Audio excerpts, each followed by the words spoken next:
Matapos bigyang pugay bilang tagapagsulong ng karapatang pantao sa madidilim na araw ng martial law, inilibing na po kanina si human rights lawyer attorney Romeo Capulong. Live mula sa Muntinlupa City, may ulat on the spot si Claire Delfin. Claire?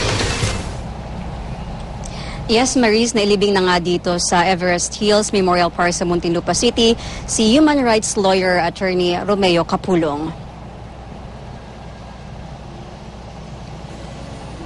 Nagkaroon muna ng misa sa isang simbahan sa loob ng UP Diliman sa Quezon City kaninang alas 7 ng umaga. Bago dinala ang labi ni Capulong dito sa Everest Hills bandang alas 10 kanina. Namatay si Capulong sa edad na 77 noong nakaraang linggo dahil sa cardiac arrest. Noong siya ay nabubuhay pa, marami sa kanyang mga kasong hinawakan ay may kaugnayan sa human rights abuses noong panahon ng martial law. Ang isang landmark class suit na nirepresenta niya ay nagresulta sa $2 billion judgment para sa may 10,000 biktima ng torture at summary execution.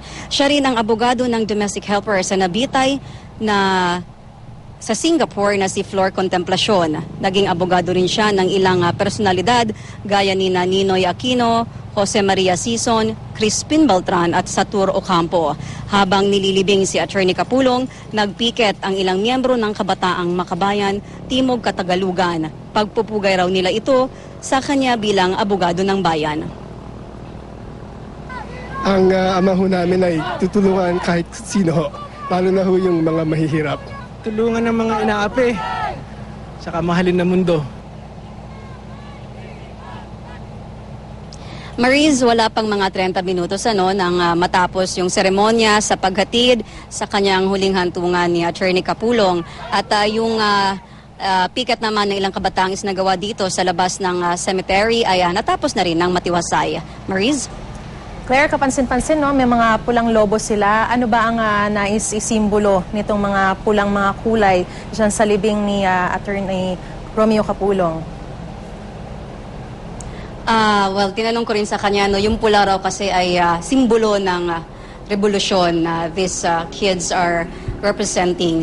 Kasi alam naman natin na si Attorney Capulong ay medyo aktibo din nung panahon ng mga communist movement dito sa Pilipinas nung panahon ng martial law at malaki rin ang kanyang kontribusyon sa movement na yan. Kaya hanggang ngayon may mga kabataan at ilang tao ang patuloy na humahanga sa kanyang role na ito. Maris. Maraming salamat, Claire Delfin.